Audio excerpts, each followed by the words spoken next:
Welcome to the Catholic Sobriety Podcast, the go-to resource for women seeking to have a deeper understanding of the role alcohol plays in their lives. Women who are looking to drink less or not at all for any reason. I am your host, Christy Walker. I'm a wife, mom, and a joy-filled Catholic, and I am the Catholic Sobriety Coach, and I am so glad you're here. Hello, everyone. Today we are diving deep into a question that lies at the heart of our journey towards a healthier and more fulfilled life. And that question is, do you want to be well? When we find ourselves contemplating whether we want to make a change that will enhance our physical, mental, and spiritual well-being, it is an important question and one that can guide us along the path. Now, it's not about having willpower to make the change. It's about igniting that inner flame of willingness and having the desire to transform our lives. No one can make us have that. We have to have that within ourselves. So if you are joining me today and you are wondering if you should start taking steps towards drinking less or not at all, I think you'll find this episode helpful as you navigate the stages of change. Now, I discussed these stages in a previous episode, so you may want to go and check that one out after you're done listening to this one if you haven't already. Now, I want to begin this episode with John 5, verses 2 through 9, and it says, "Now in Jerusalem, by the sheep gate, there is a pool which in Hebrew is called Bethesda, having 5 porticos. In these porticos lay a multitude of those who were sick, blind, limping, or paralyzed. Now a man was there who had been ill for 38 years. Jesus, upon seeing this man laying there and knowing that he had already been in that condition for a long time, said to him, 'Do you want to get well?' The sick man answered him, 'Sir, I have no man to put me into the pool when the water is stirred up.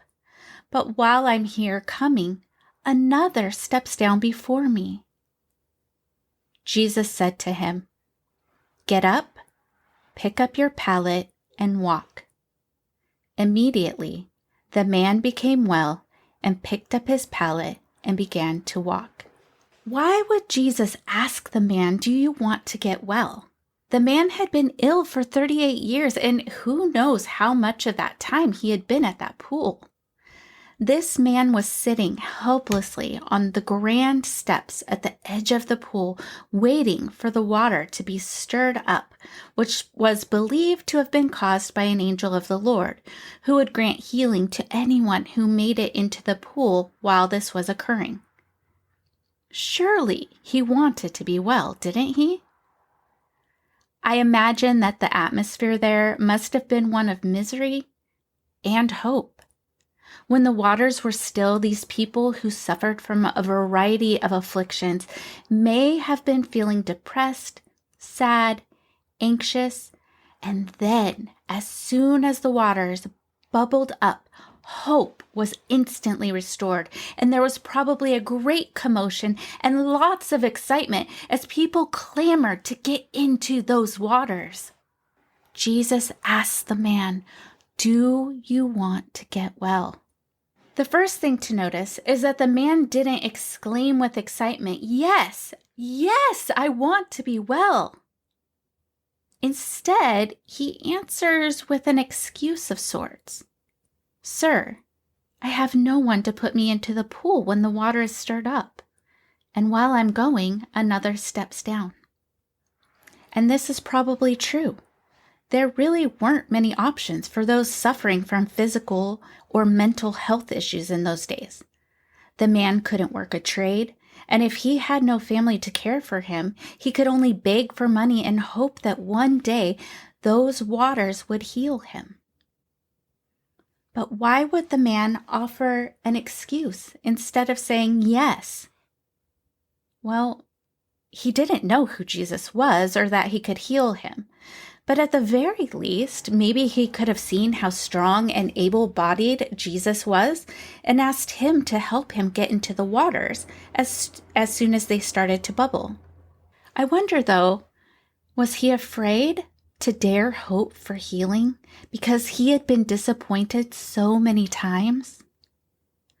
Or did he chuckle to himself like Sarah did when she overheard the Lord's angels telling Abraham that she would bear a child after years of hoping and wishing and praying? Did this man think that Jesus was inquiring into his circumstances to make small talk? Was he afraid of what being well might actually mean? And how, while being free from his illness would be amazing, life as he had always known it would change drastically. Maybe, as crazy as I know this is going to sound, on some level, he was actually comfortable in his illness. After all, it's been part of his identity his entire life, and everyone would look at him differently. But maybe kind of the same. He would never quite be like everyone else. He would also have to change the way he thinks of himself.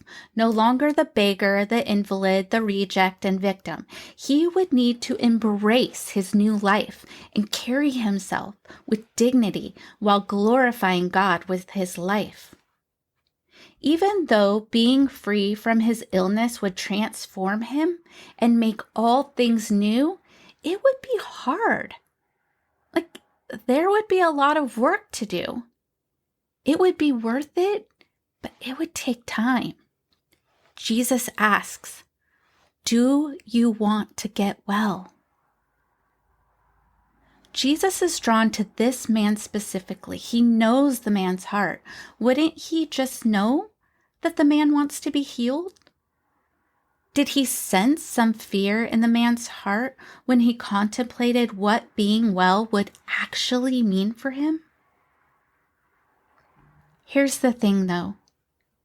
Healing comes through faith and a willingness to want to be well.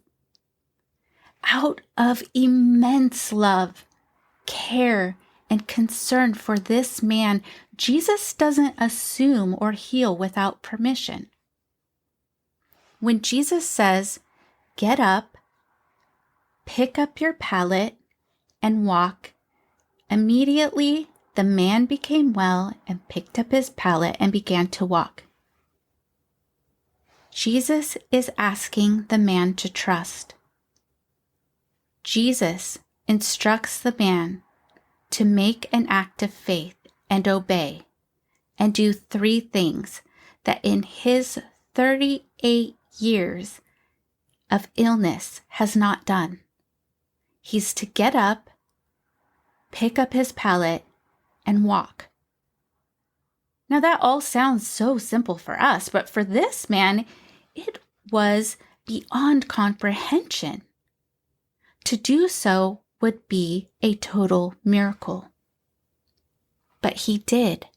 He did obey and did as Jesus asked. So is Jesus asking you if you want to be well? Do you want to be free from the feeling that alcohol might be controlling you more than you are controlling it? Have you been feeling so bad for so long that you don't really remember what it feels like to be well, to feel your very best, not only physically, but mentally and spiritually as well? To be free from the shame and guilt and regret. When you hear the words, "Do you want to be well?" do you think, "I don't know if I do. I'm afraid of what life will look like without alcohol. Will I still have fun? What will other people think about me? I'm not sure I know how else to cope with life or relieve anxiety if I choose not to have alcohol whenever the urge arises. I don't know if I can handle actually feeling my feelings and getting through that discomfort without it." I've tried before, and it just doesn't stick. It's who I am. It's part of my identity. It's what I do with my husband, my friends, and even when I have an evening alone by myself. It is going to be so uncomfortable to be the only one not drinking at an event. Yes, things will be different, just like life was very different for the man that Jesus healed, but he was free. It's not about how much or how often you consume alcohol. It's discovering the role that it plays in your life. Look, if you love the way you drink and it doesn't get in the way of you living your life and it doesn't keep you from your relationship with Christ, then sister, you're probably good to go. But if you find yourself wondering if you drink too much, or maybe you don't drink a lot, but you find that the reasons you decide to drink are problematic, if you spend a lot of time planning out when you will drink, or hoping just to get through this so you can open a bottle of wine, or apologizing for things you said or did while under the influence, or being bothered by what is becoming a regular habit, then it's probably time to get curious about what is going on. If you find that you turn to alcohol when a problem arises instead of taking it to prayer and laying it all at the feet of Jesus, well, that might be something to ponder as well. If you'd rather drown your shame and numb out than to seek absolution and the graces that we receive through the sacrament of reconciliation, that's probably something to take to prayer. Do you want to be well? Do you want to transform your life? Do you want to detach from those things holding you back from living a life you love? And here's the big one. Do you have the willingness to change? Now, I don't know what those answers are for you, and maybe you don't know right now either. But I urge you to pray about it. And if I can help in any way, I am here for you, sister. Well, that does it for this episode of the Catholic Sobriety Podcast. I hope you enjoyed this episode, and I would invite you to share it with a friend who might also get value from it as well. And make sure you subscribe so you don't miss a thing. I am the Catholic Sobriety Coach, and if you would like to learn how to work with me or learn more about the coaching that I offer, visit my website, thecatholicsobrietycoach.com. Follow me on Instagram at the Catholic Sobriety Coach. I look forward to speaking to you next time. And remember, I am here for you. I am praying for you. You are not alone.